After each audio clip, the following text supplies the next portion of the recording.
Coming up today on Uncommon Sense, we'll talk to Haley Stewart, author, speaker, and podcaster, about her newest book, a story about mice who solve crime and live under G.K. Chesterton's floorboards. That's all coming up soon on Uncommon Sense. Stay tuned.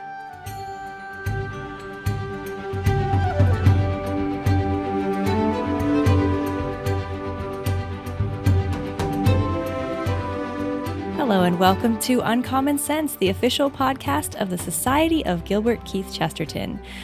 Great to have you today on the podcast, Haley. Thank you so much for joining us. Thanks so much for having me. Wonderful. And it's great to be joined also by my co-host, Albert Sines. Hi, Albert. Hello. So we are very, very happy to have Haley with us today. I got the good chance to read her newest book that is just published, I believe. Is that right? Yes, just now, just the past couple of days. Mm-hmm. Perfect. So it's really brand new. So I got a sneak peek that makes me feel even better. It's a new book for kids. You don't have to be Catholic to enjoy it, but it definitely is a little bit of a bonus. But Haley, why don't you tell us a little bit about this new book that you've written? Sure. So I had never written fiction. I've been a nonfiction writer for several years. And then this idea came to me in a dream, which is not usually how I get my writing ideas. But I woke up at about 5:30 in the morning and was trying to wake up my husband. And I was like, Daniel, mouse nuns who live underneath G.K. Chesterton's house. And he was like, what are you talking about? And it just came to me in a dream. And I had to write about this little order of mouse nuns who lived underneath Chesterton's house. And so the concept came to me, and then I put it on the back burner for a while. And then with COVID lockdown, I had a little more time and needed a fun escape. So that's when I actually started writing the story down. Wonderful. Well, I've like I said, I've read it. I've heard some people compare it to the Redwall series, which, if you know, is a series of mice, and they usually live in an abbey and they defend their abbey. I'd say that's a fair comparison in that it's a story about mice and it's well written. But it's kind of where the comparison ends. I found it to be a very, very unique thing all its own. Extremely true to the crime genre. We'll put it that way. Not that it's gory or there's anything inappropriate for children, but it really, really struck me a lot like a Father Brown story, which I'm not sure if that was in any way what you were aiming for, but I definitely got that vibe out of it. Well, I did read some Father Brown stories after I had read them years ago, and then I wrote this story. And then I read some of them afterwards. And yeah, I think there is a little bit of consistency there in the story, especially in that the crime solvers are definitely the good guys, which is not always the case in modern detective stories. You've got this really tortured detective a lot of times, and there's this ambivalence about, is this a good guy or a bad guy? There's a lot going on there. But with Father Brown, he's this delightfully simple character. I don't know if you can quite call him a simple character, but he isn't tortured for sure. And so I wanted to have the sisters and their students who are solving the crime, it just be really clear that they're the good guys, and then have a villain in the story who's definitely a bad guy. I love it. And that came across really clearly, but something that struck me, and I think there's kind of a weakness in a lot of modern Catholic writing that the good guys, so to say, can be sort of flat and boring. But I did not see that in your characters. I thought they were very well rounded. They were a lot of fun. There was very distinct personalities. It was refreshing. It was very refreshing. Thank you. I think that the most exciting positive feedback that I got about the story was after I had sent it over to the Daughters of St. Paul for them to consider publishing it. And they got back to me that they were so excited about it, and they felt like I had captured what life was like in, in a religious order, that these characters and their personalities, and they just loved it. And so that made me really happy, because if the sisters loved it, then I must have gotten something right about presenting religious life. Nice, wonderful, especially, as a mom, not as a religious sister. That's wonderful. That's for a fiction writer, that's high praise. Um, Now you do have them living under the Chesterton's floorboards. Where did that come from, or was it just totally from the dream? So that was just from the dream. I knew they lived beneath Chesterton's floorboards. And really, when I started writing this story, I just had the two main nun characters, Sister Seraphina, who's kind of the main character, and then the new sister to the convent, Sister Alberta, who's one of my favorites. She's so funny. And I just kind of had them in my head and followed them around. So I really didn't know at what point the Chestertons were going to pop up in the story, or even what the crime was going to be, or how it was going to be resolved. And so I just really followed them around for several weeks, and it just came together. I love it. I love it. So I'm curious though. You say that the mice living under Chesterton's floorboards was just part of what came to you in the dream, but do you have yourself some personal devotion, we'll say, to Chesterton? Are you a fan of Chesterton? Are you avidly read him? How did Chesterton even come in to play at all? Sure. So I think I first encountered Chesterton in late middle school or early high school, when I read The Man Who Was Thursday for the first time. So already we've got a detective a detective story and Chesterton coming into play. And then in college read Orthodoxy, read Father Brown, read various essays. And so I think he's just one of those literary figures in my imagination. And then probably about, I don't know if this was before I started writing this series or after, when I encountered this, but I was working on a book project about Jane Austen, and my friend Brandon Vaught sent me an edition of one of Austen's novels with an introduction by Chesterton, talking about how much he loved Jane Austen. So maybe that was all happening at the same time. And so Chesterton was just there, ready to pop into my dreams with the mouse nun. I wouldn't mind, having Chesterton pop into a dream. That sounds like a fun dream. Have a jolly literary figure in your dreams. Um, Wonderful. Uh, so tell me a little bit about what the process was for writing this. How many kids do you have? You're a busy woman. You're a mom. You work. You do lots of other things. Tell me a little bit about writing this book. Sure. So I have four children. And at the time that I was writing, my husband and I were both homeschooling them. He would usually take mornings and I take afternoons. We kind of set up our working schedule around that. And we were living in a very teensy tiny house in Waco, Texas during COVID. And so to get any writing done on this project, I had to go up into the attic, which was the only quiet place in our house. But the attic was not like a romantic, lovely place to be. It was like unfinished. There's kayak paddles and off-season clothes and Christmas ornaments, and occasionally, Wasn't Josephine March's attic. right, occasionally probably a real mouse. Um, so it was not like a romantic situation, but I would go up there and hide until it got too hot in Texas summer, because it was not air conditioned up there. And so I would run up with my laptop for a few quiet moments and put my headphones in and just try to get a little bit of quiet in our teeny tiny loud house. And that's when I was working on it. But I think it also was something that brought creative energy and a little bit of delightful escape to that very stressful season. So I think it was definitely not a chore to write. It was very, very fun to be working on. Wonderful. Um, so did you test any of it on your kids? I did. Were they I your did. yeah?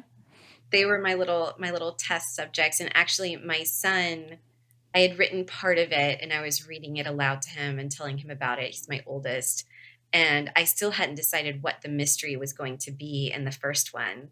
And he said, "Well, obviously, Mom, they're mice. It has to be stolen cheese. This is the mystery. It's just staring you in the face." And so I did roll with that and then had to figure out how, who was the villain. Um, and at the point when I realized I needed a villain, I liked all of the characters so much that I was like, "Oh, well, none of them, none of them can steal the cheese. I have to bring in someone else." Yeah, I did enjoy that it was someone who was I don't wanna say, I don't wanna spoil for people, but it was a good choice of villain, I will say, and I think it was a very Chestertonian choice of villain, and still surprising because yeah, I don't wanna say. Anyway, you should read the book yourself. And if you don't mind, Haley, where can we get your book right now? Sure, you could get it from the Daughters of St. Paul. So paulinestore.com is, I believe, the site for that. But if that doesn't pop up, just search Pauline and then the title of the book. Or you can get it on Amazon, but it seems like they've sold out, so it might take them a few days to get stocked up in their warehouse. Wonderful. Excellent. Well, that's great. And it's called The Pursuit of the Pilfered Cheese by Haley Stewart, which is a wonderful title. Um, yeah, but get your hands on it as soon as you can. Read it to your kids, I would say out loud. It also has just wonderful pictures. Can you tell us about your illustrator? Did you know her before? Sure. So originally, when I had this idea, I reached out to a friend of mine who is an artist, and we were going to work on the project together. But then she had a high risk pregnancy and just needed to focus on other things. And so the Daughters of St. Paul, the Pauline sisters I was working with, started looking for an illustrator, and it really took a lot of time. We went back and forth, and we'd find somebody we liked, and then they weren't taking on any new projects. So finally, the sisters found Betsy Wallen, and she just did an amazing job. I feel like she just got the feel of the book and the vision for the book. And what I pitched to the sisters initially and what they made happen, I'm so happy with it, is that there would be an illustration on every page, Mm, because there's really this kind of gap in books between the picture book, which has, it's fully illustrated on every page with just a little bit of text, all the way to there's just like this middle spot where the child needs some more visual motivation, but is ready for more text and is mm. ready for a bit more interesting sentence structure and all of these things as they grow. And so I wanted a book that would both be the perfect read aloud, that the child can look at an illustration on every page as their parent is reading to them before bed, or could be that kind of bridge book before chapter books without pictures, and picture books that are, primarily visual. That's wonderful. I never thought of it that way, but that's great. It reminds me a little bit of the original Stuart Little books, which I believe had Mhm. close to an illustration on every page. But that's a wonderful idea. I like that. My oldest son is 4, so he's not quite ready for this. I think maybe we could try. We'll see. The attention span is not quite there, but I am definitely looking forward to reading it with him. Haley, I see that what's going to be coming up next for November release will be the second book, The Curious Christmas Trail, and that one looks to be probably another winner for you. But that leads me to my question: is what is your long-term goal? Is it just sort of to continue to work at this until the spirit says otherwise, or do you kind of is it finite? You're already, well, I'm just doing 5 books and then it's done, or just what's your goals and your plans for this particular storyline? Sure. So there is a third book already written, currently being illustrated. So there will be at least three.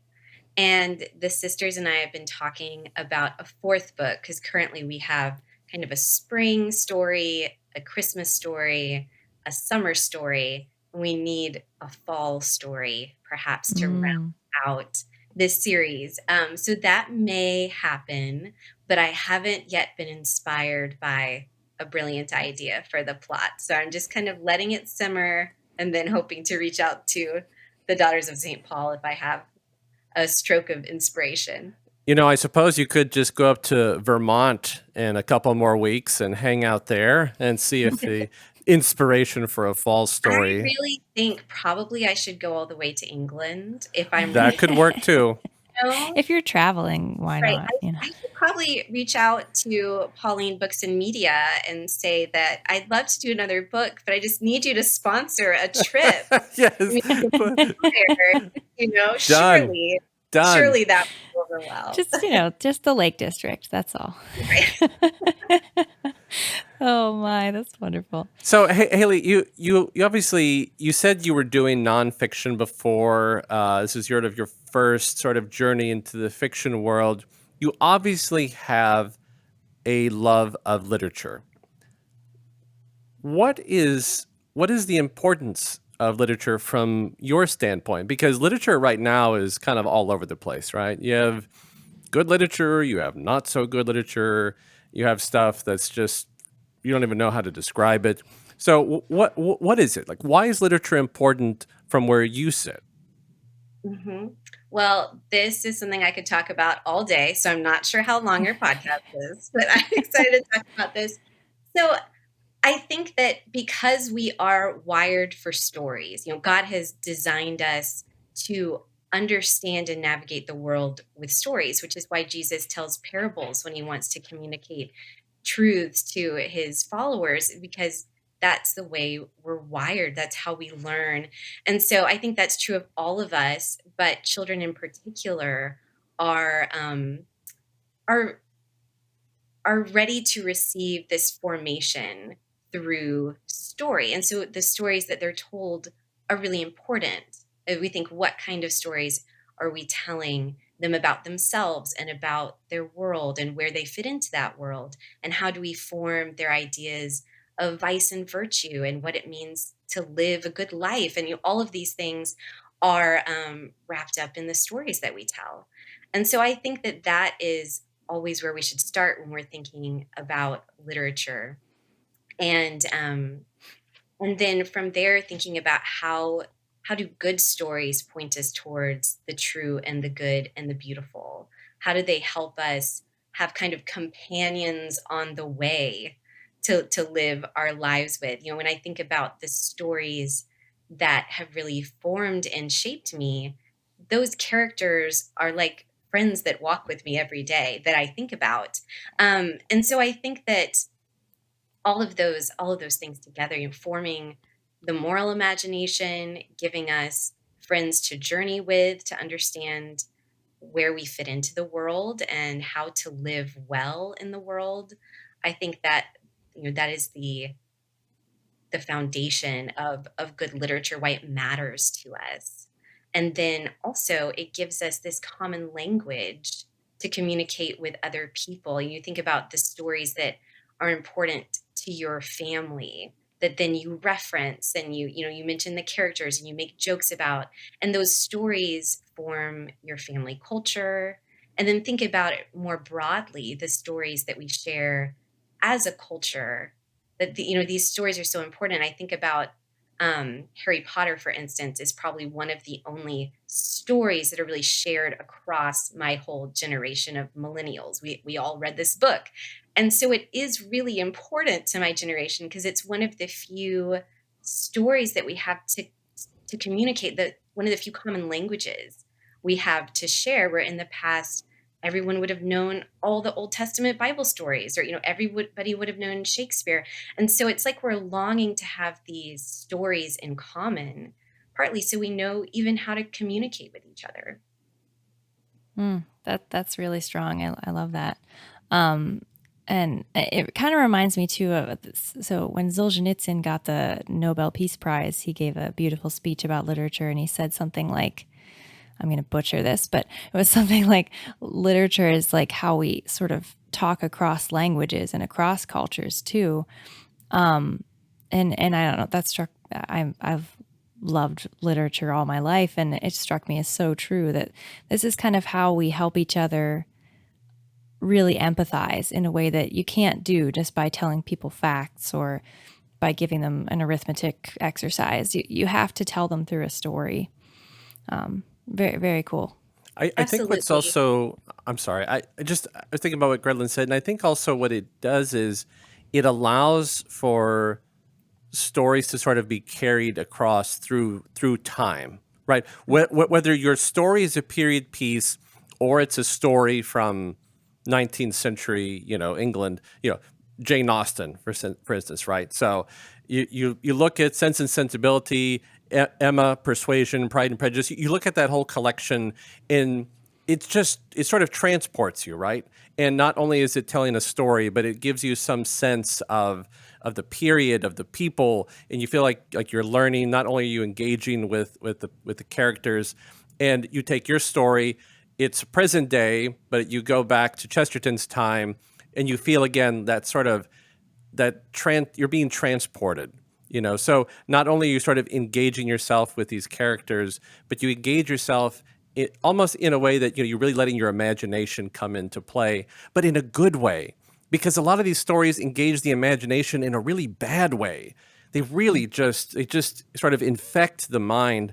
And to have a story like yours, and to have it, you're saying that you think Amazon's already sold out. Super. That's an amazing problem. I am so glad that Amazon is sold out of your book, because that means that people went out and they bought it, and they are going to have a really good story in their house to let the minds of their children really engage in really wonderful characters, really wonderful story. And no, it's not some modern story of espionage and technology and whatever else you want to throw at it. This is a story. This is a period piece, but it's still a wonderfully written and really fun and entertaining story. So that aspect of using time within a story, I think, is just so important if you do it right. And I think you did it very well here. Oh, well, thank you. It's funny because most of the children's books that I love the most are British and are kind of from this era. And so I don't know if I could have written a book in a different setting very well. It just seemed like this is the way that children's book characters talk in my head. So it just came out that way. But as what you were saying, Albert, about being transported into other times, I think that's really insightful. And then beyond that, good literature helps us see that sin and grace and vice and virtue and the thing that human beings are struggling with, this is something that you're going to see in great literature, no matter where or what era it was written in. You think about Jane Austen. Why are we still so drawn to these stories 200 years later? She's still so popular.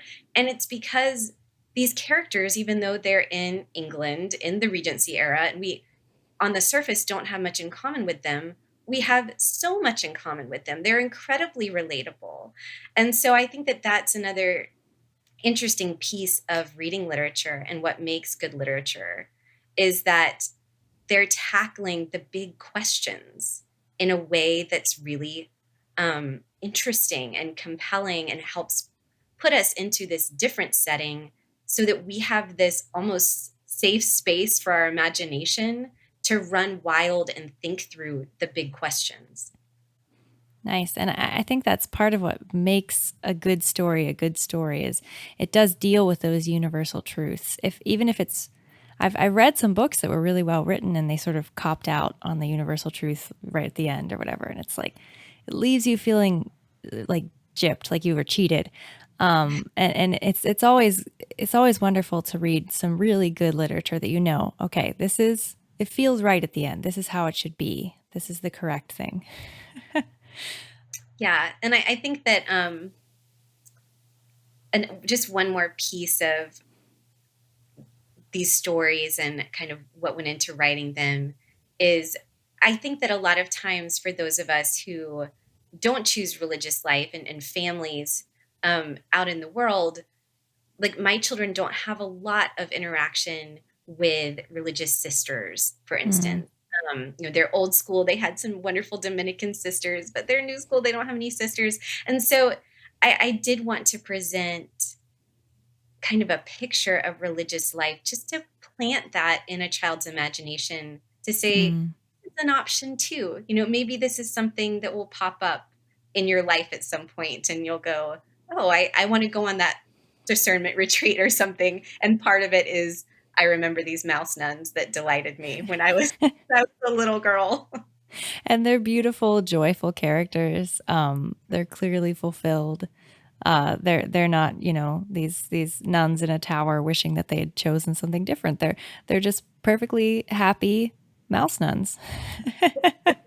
I would suspect, although I haven't talked to the Pauline sisters, that is maybe what they are so happy that you were able to capture for them. Well, I hope so. I hope so. They've been delightful to work with.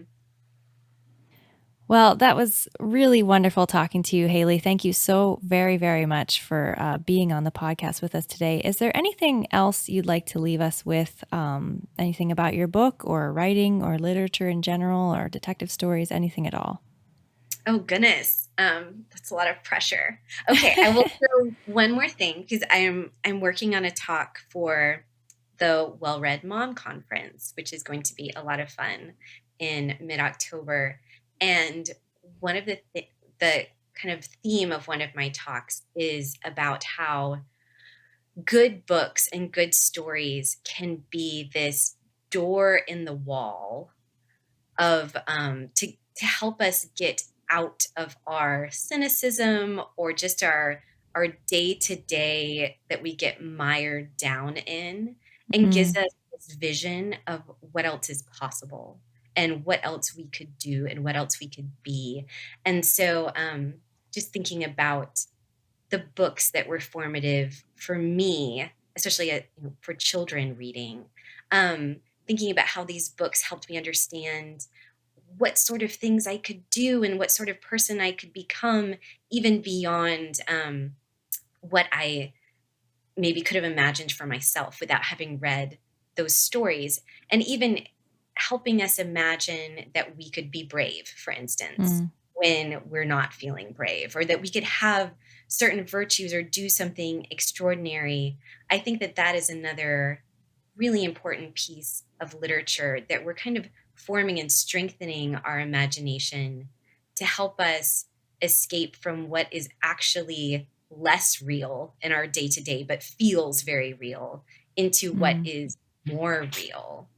I'm I'm thinking of, say, in C.S. Lewis's last Chronicles of Narnia, The Last Battle, when they reach Aslan's country and everything is more real, more what mm. it's supposed to be. I think that good literature is one of the things that transports us to that place and forms our imagination in a way that helps us then act within, the reality of our lives. Wonderful. Wonderful. Well, thank you so very much again for being here with us today. Again, I just want to remind everybody, maybe not on Amazon yet, but you can keep checking back. But please look on the Pauline Sisters website and make sure that you get a copy of her latest book, The Pursuit of the Pilfered Cheese by Haley Stewart. It is a joy, and whether you have kids or not, you'll love it. Again, thank you so much, and thank you for tuning in to the official podcast of the Society of Gilbert Keith Chesterton, Uncommon Sense. And remember, Chesterton is always better with friends. Thank you.